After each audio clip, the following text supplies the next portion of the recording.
good member from the 19th Legislative District, Representative Walsh. Thank you, Mr. Speaker. Again, a refining amendment to the underlying proposal. There is language in the proposal about keeping video records of activity and transactions in a gun shop or legal FFL or that environment. What this amendment does, and it's a well-worked amendment, is it would refine the time required for certain of these video recordings to be kept archived available. And it strikes, I think, a good balance that both assures there will be good video records, yet also limits them to a timeline that is practicable for lawful gun retailers and gun shops. It's a good compromise, Mr. Speaker, asking for a yes vote. The good member from the 19th Legislative District, Representative Walsh. Thank you, Mr. Speaker.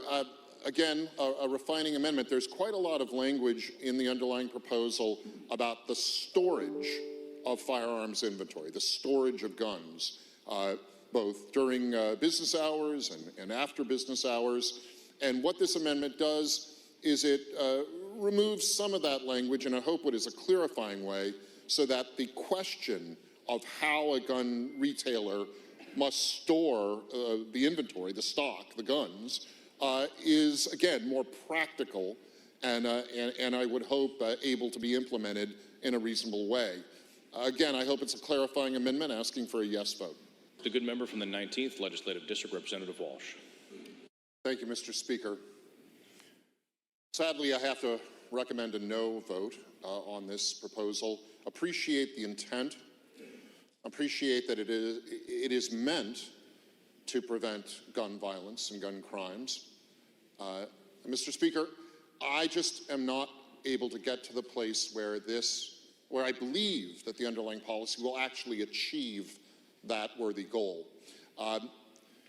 Mr. Speaker, as you know, our state constitution in Article 1, Section 24 is even clearer and stronger than the federal constitution on the matter of firearms ownership, of the right to keep and bear arms for the people of Washington State. Article 1, Section 24, aside from describing that right in clear and strong terms, also states, and this is so important to me, Mr. Speaker, that a general good of public safety and security comes out of the individual's exercise of the right to keep and bear arms.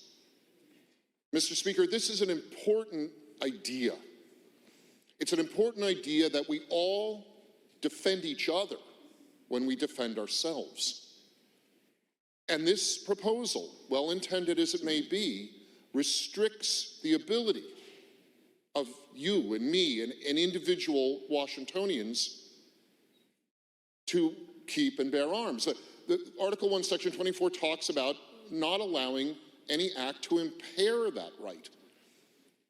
Impair, even a stronger term of protection of the right than the federal Constitution's use of the word infringe.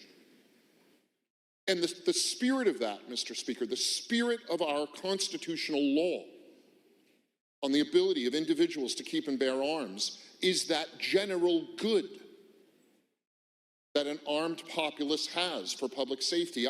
I know, Mr. Speaker, for some people it may be counterintuitive, but it is essential to understanding our constitutional law. And what this well-intended proposal does is it restricts, it limits the ability of an individual, a lawful person, to purchase lawfully a firearm. And by restricting that lawful legal transaction, the policy does impair the right of an individual to keep and bear arms. Mr. Speaker, I believe that an armed, lawful population is a civil population and a safe population. For that reason, I have to ask for a no vote on this bill.